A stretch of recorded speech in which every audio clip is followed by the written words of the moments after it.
Gonzaga has cracked the top 6 for 2024 top 40 prospect Trent Perry shortly after making an offer. Could he be Spokane bound in 2024? And what might this mean for Mark Few's club?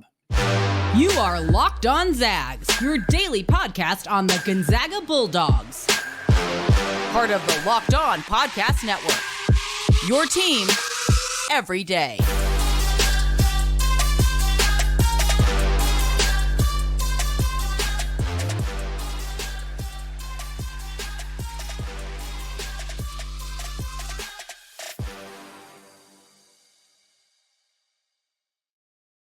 What is going on, y'all? Welcome to the Locked On Zags podcast, part of the Locked On Podcast Network, your team every day. I am your host and longtime Gonzaga podcaster, Andy Patton, here to bring you news and updates on all things Zag athletics. Folks, Gonzaga's non-conference schedule is finally here. No major surprises, but we're going to go through the schedule. We're going to talk about some of the updates we have seen. We're also going to discuss Malachi Smith to close out the show, getting a contract with the Portland Trail Blazers, what that means for him. But first, we lead with an update that just missed Tuesday's episode of Locked On Zags. We were talking recruiting. We talked about 2025 prospect Nik Khamenia, who is going to be on campus with the Zags for Kraziness in the Kennel. We also talked a little bit about Trent Perry on that podcast, a player in the class of 2024 that Gonzaga is known to be pursuing. Shortly after that podcast was recorded and scheduled, we found out that Trent Perry has revealed his top 6.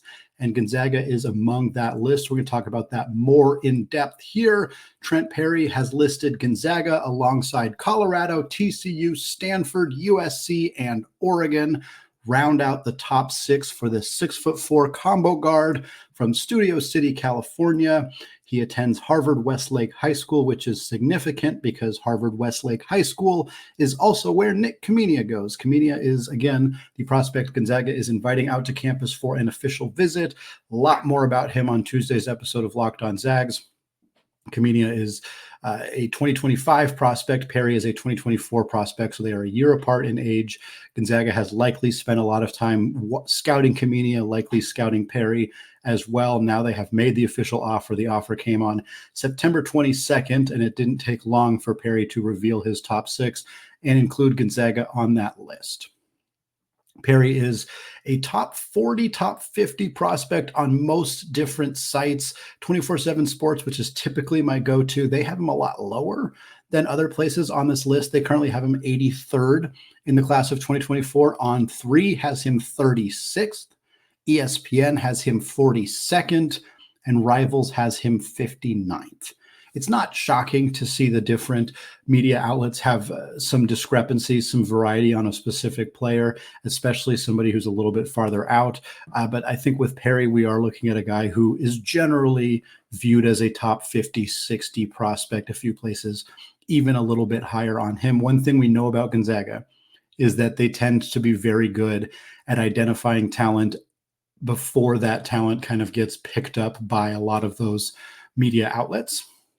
So we've seen this in the past with, Dominic Harris, with Julian Strother, with even with Dusty Stromer as well, guys who rose up the ranks after being pursued by Gonzaga, after being offered by Gonzaga, sometimes even after already having committed to Gonzaga. So I think you look at these sites, you see some places that are already higher on Perry. My guess is that by the time all is said and done, regardless of whether Perry comes to Gonzaga or not, by the time the rankings are updated a year from now or 6 months from now, Perry's probably going to be rising.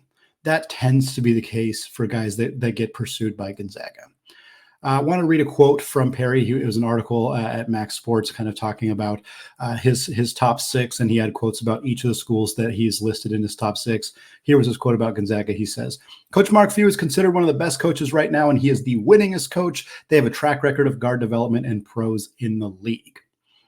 So a couple other updates on Perry. There's no indication as of right now if he is planning to take a visit to Spokane. Again, his teammate, Nik Khamenia, is coming to campus. He took an unofficial visit last year, is taking an official visit this year, both times for Kraziness in the Kennel. Now, Perry has visited every other school on this list. 5 of the 6 schools on this list have had Perry on campus, Gonzaga being the outlier. That on paper seems bad, but it's worth remembering that Gonzaga only offered Perry 2 weeks ago. So I think another way to look at this is that the schools that Perry has visited, has been on campus, has had a lot more interaction with, are all schools he is considering. And the one school that he hasn't interacted with as much is also still on his list. I think that's actually a good thing. It also doesn't take, it's pretty easy to look at this list and see that Gonzaga is historically and recently the most successful basketball program on this list.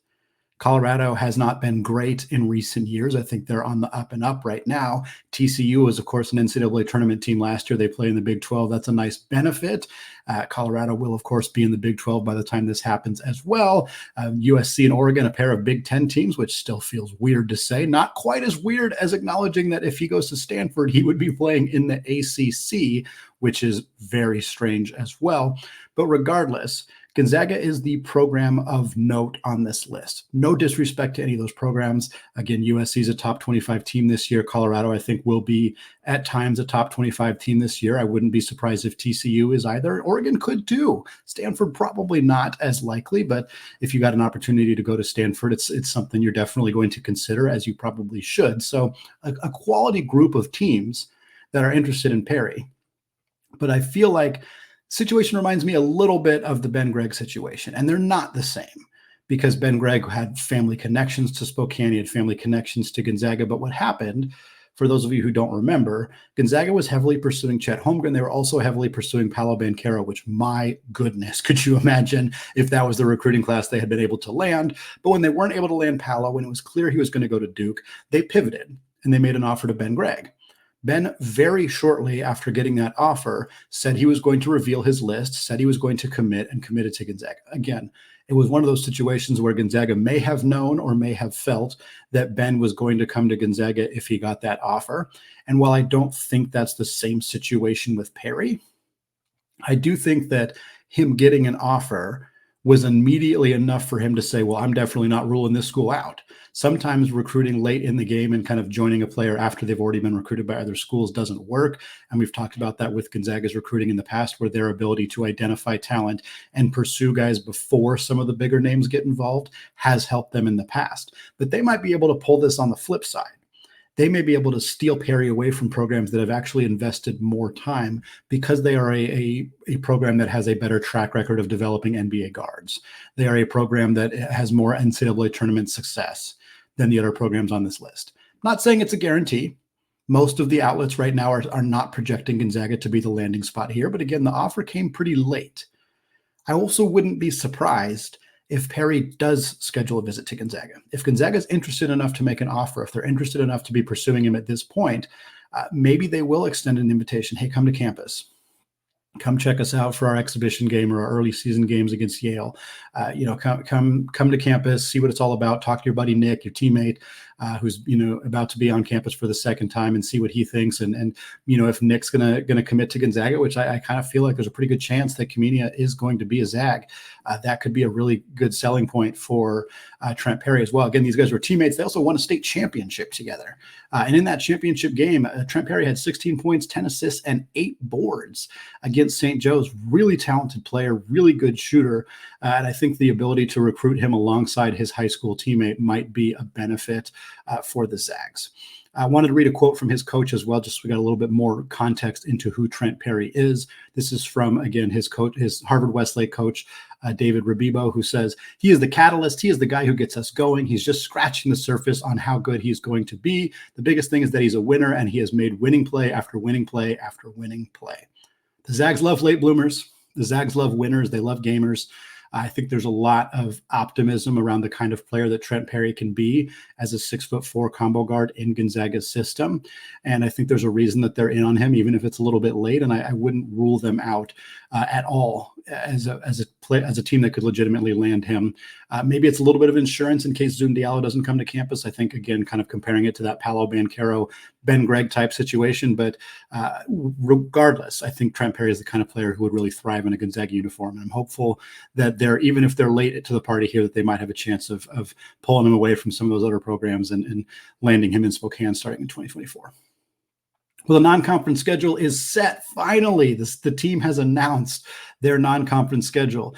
We don't have any major updates based on what we've already talked about, but the Zags are not playing until 4 days into the regular season. We're going to talk about that and more coming up after a word from today's sponsor, eBay Motors. Passion, drive, and patience. What brings home the winning trophy is also what keeps your ride or die alive.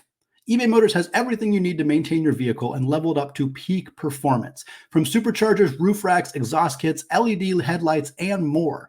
Whether you're into speed, power, or style, eBay Motors has got you covered. With over 122 million parts to choose from, you'll always find exactly what you are looking for. And with eBay's Guaranteed Fit, your part is guaranteed to fit your ride every time, or you get your money back. Because with eBay Motors, you're burning rubber, not cash. With all the parts you need at the prices you want, it's easy to turn your car into the MVP and bring home that victory. Keep your car alive at ebaymotors.com. Eligible items only, exclusions apply, and eBay's Guaranteed Fit is only available to U.S. customers. Folks, we have a schedule. Before we get into some of the details on the non-conference schedule, I want to thank all of you for making Locked On Zags your first listen or your first watch of the day. And shout out to those everyday listeners. Those of you who are everyday listeners, you know we've been talking about the schedule a lot on the show. We've been talking about when's it going to be finalized? When are we going to know all of the details? Are they going to add another game? And now we know. We know where we're at. Right now, all of the games that have been previously reported on this podcast have been previously reported on social media, various other media outlets. There's no surprises. We kind of didn't expect there to be because most of the other teams in the NCAA have already announced their schedules. So there weren't a whole lot of teams that hadn't revealed their schedules that Gonzaga could have, in theory, snuck onto this schedule release as it came out on Wednesday morning. So we know the season starts on November 3rd against an exhibition game, I should say, against Lewis Clark State. That is the first time Gonzaga will play a different opponent this year. Their next game, their first regular season game, will be against Yale on November 10th. The season starts on November 6th. Maybe it's not as rare as I think, but it does seem unusual for Gonzaga to not start the day that most other teams start. Again, not everybody starts on November 6th, but Gonzaga is 4 days after the first game of the season. Again, they have the exhibition game, so it's not like they won't have played anybody by the time they roll into that game against Yale. I also think that this is one of the better first games that Gonzaga has played. Typically, the first game of the season is very much a tune-up style game. I think last year was North Florida. We've seen it be one of those SWAC teams in the past, teams that tend to finish, outside the top 250 in KenPom. Yale's a pretty good team. They're a solid Ivy League team. They've made the NCAA tournament in recent years. Like, this is a better first game than Gonzaga has historically played, and it is being played a couple days into the season. I don't know why. I don't know if they struggled to find a game for the first day of the season, if this was by design, if this is something Mark Few wanted to do this year. I don't know that it matters all that much. I have acknowledged on the show that I wish they were playing on the first day of the season. College basketball getting started and being able to watch a bunch of games that day has always been something I've looked forward to, I've enjoyed, and now not being able to watch the Zags on the day where we get to see a bunch of other teams make their debut, it's a little sad. It's not the end of the world. It's just a little unique. It's just something different. For all of you out there who are wondering what you're going to watch on day one, I'd suggest watching Gary Bell and Northern Arizona because they're taking on UConn, and that's really fun for Gary Bell's team and the Lumberjacks to get a chance at the defending champs. It's a good opportunity for us to see Gary, our good friend and friend of the podcast, and kind of see how that team has developed, to see Liam Lloyd, Tommy Lloyd's son, and how he's developed as a player. And of course, to get a chance to scout the defending champions and a future opponent for the Zags in the UConn Huskies. Now, the Zags are probably going to play half of their non-conference games against ranked opponents. Of course, we don't know if the teams will still be ranked by the time they play each other, but there's a reasonable chance that of the preseason top 25, 7 of Gonzaga's 14 non-conference games will be against ranked opponents. You got Purdue early in the season. You got 2 other games in Maui. The second game will either be Tennessee or Syracuse. Tennessee will be ranked. Syracuse, probably not preseason ranked, but they might be close. That third game has the potential to be against a handful of different teams. Most outside of Chaminade are going to be ranked. Then you have USC, UConn, San Diego State, Kentucky. Very, very good chance that all 4 of those teams are ranked. So 5 is basically the guarantee decent chance 6 or even 7 of Gonzaga's non-conference opponents are ranked to start the preseason. Pretty exciting stuff for them. 7 of their games are at home. That's half. 5 of their games are at neutral sites, and they have 2 true road games. I'm just going to go ahead and go through the schedule. We've talked about it a bunch on the show. Many of you have probably already seen the tweet or seen the press release from Gonzaga, or in some capacity taken a look at this schedule. But for those of you who have not, for those of you who haven't heard us go through the entire schedule on the show in a while, we're just going to do it right here real quick and give you a few updates, particularly about the UConn game, as we found out game time for that, some ticket information and stuff as well. So again, leading off the season on November 3rd against Lewis Clark State at home. That is an exhibition game. Then they start the actual regular season 4 days after the season starts on November 10th against Yale. That game is also at home. Then 4 days after that, they got Eastern Oregon. That is on the 14th of November. That is also at home. And that's an NAIA opponent, not a Division I team. They've played Eastern Oregon a couple of times in the last few years, beat them by 50 or more. I think they beat them by 78 last time they played them. So not a game that's expected to be particularly competitive, but it is their tune-up game before they go to Maui, or I guess in this case, Honolulu, for the Maui Invitational, where they will take on Purdue on the 20th. On the 21st, they will either play Tennessee or Syracuse, depending on how those games go.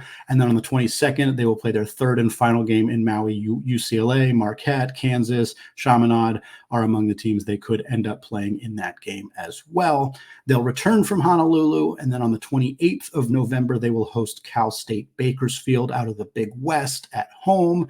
Then they go down to Vegas. USC, December 2nd, MGM Grand. That's going to be an absolute blast of the game. We did hear recently that Bronny James is on the mend. He is hoping to suit up for USC this season. I'm still operating under the assumption that he will not play. That is pretty early in the season. I don't think they're going to rush him back for that time, but there's a chance. There's a chance that he plays. How fun would it be if that's his debut? What an absolute spectacle it would be to get a chance to play against Bronny James in his first college basketball game. Zags return from that game and quickly turn around to play at home against Arc Pine Bluff on the 5th of December. 4 days later, they go on the road across the I-90 bridge to I-90, not a bridge. They go across the state to go play Washington in Seattle. That is on the 9th. 2 days later, they'll be back in Spokane to host Mississippi Valley State at home. Then they got on December 15th, they're going back to Seattle. They're just kind of pinballing back and forth. They'll play at Climate Pledge Arena. That's the game against UConn. This game has been announced to have a start time of 7 p.m. Pacific time. That is a bummer for UConn fans located in Stores or various other places in the New England area. That is a 10 p.m. tip for them. Got to get your coffee ready or whatever you need to stay awake for that one. The game's going to be on ESPN2. Tickets are going on sale on October 20th.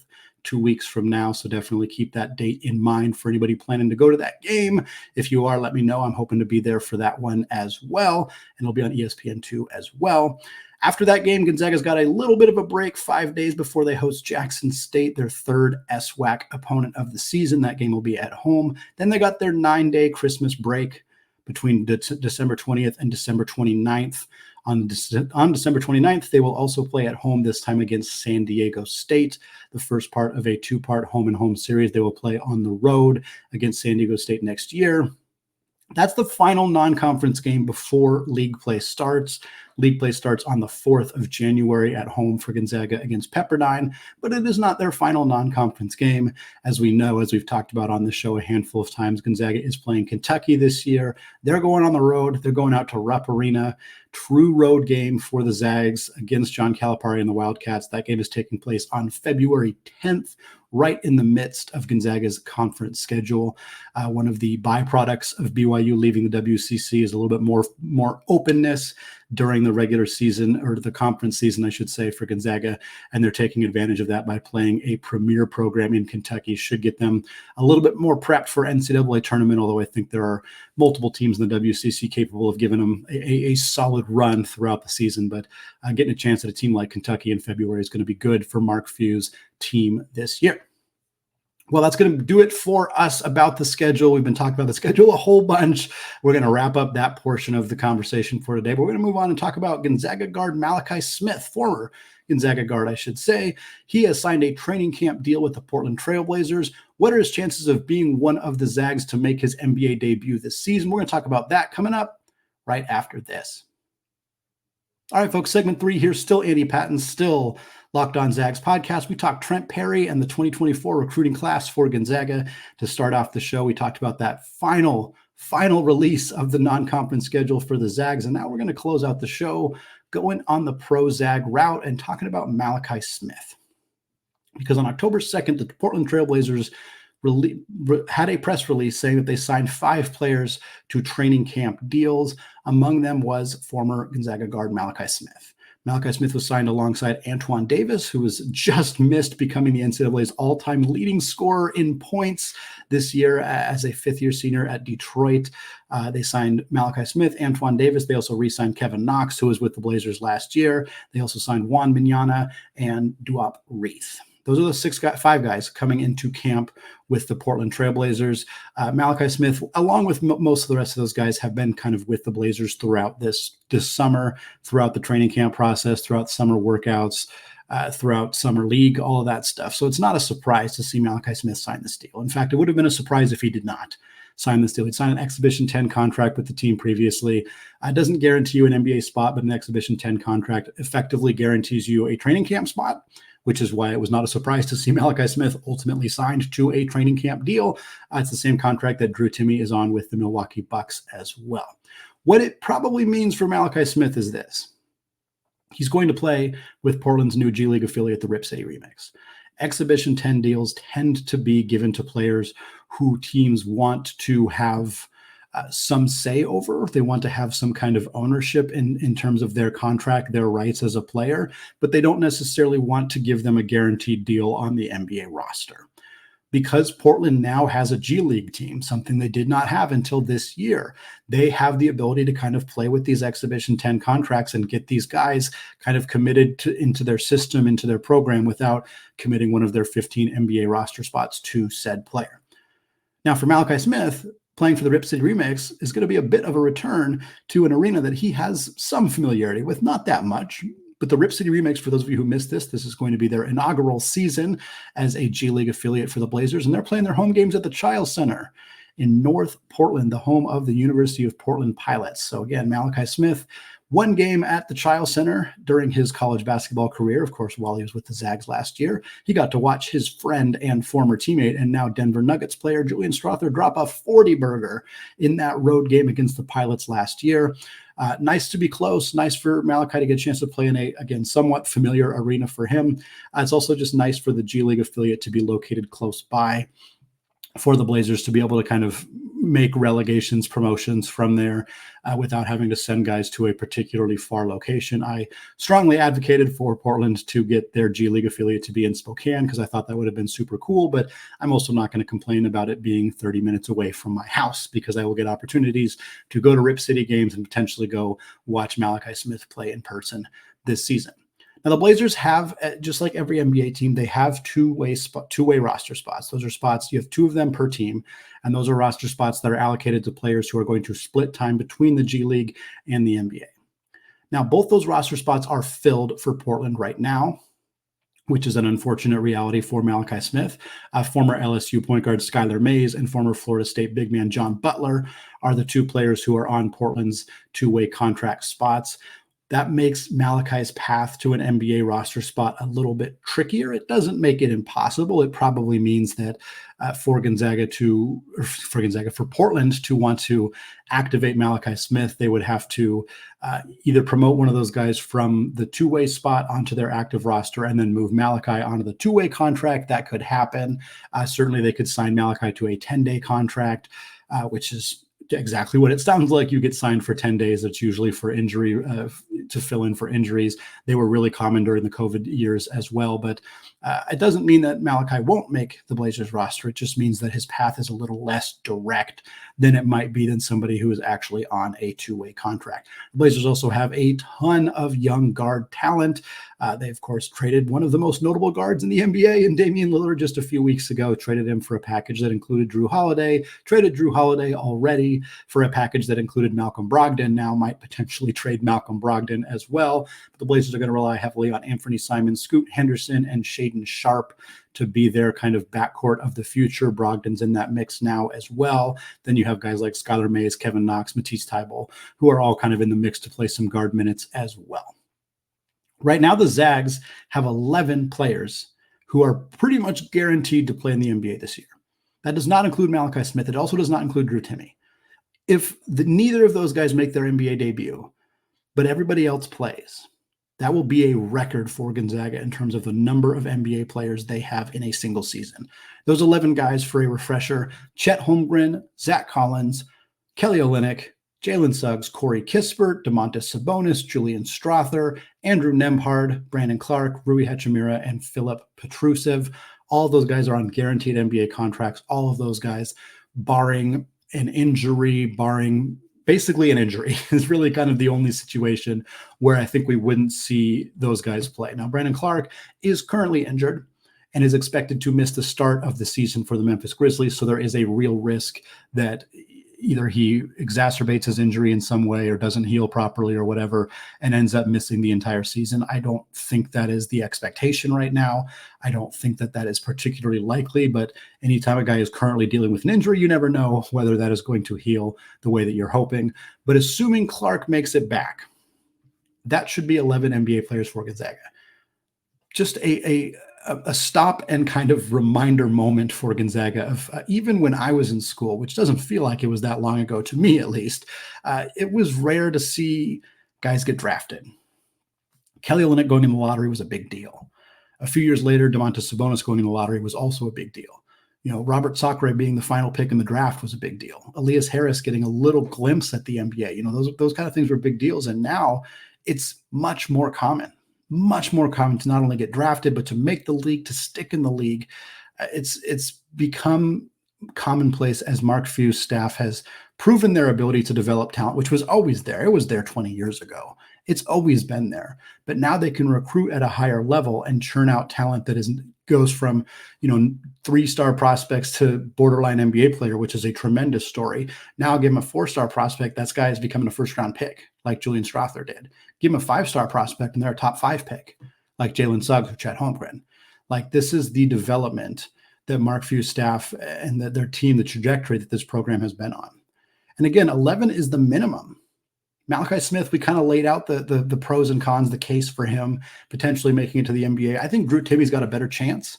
I think Drew Timme absolutely should be an NBA player. That has been talked about ad nauseum on this podcast. And you know what? I'm going to keep talking about it. It's not going to go away as a conversation point. But Drew Timme also on an Exhibition 10 deal with the Milwaukee Bucks.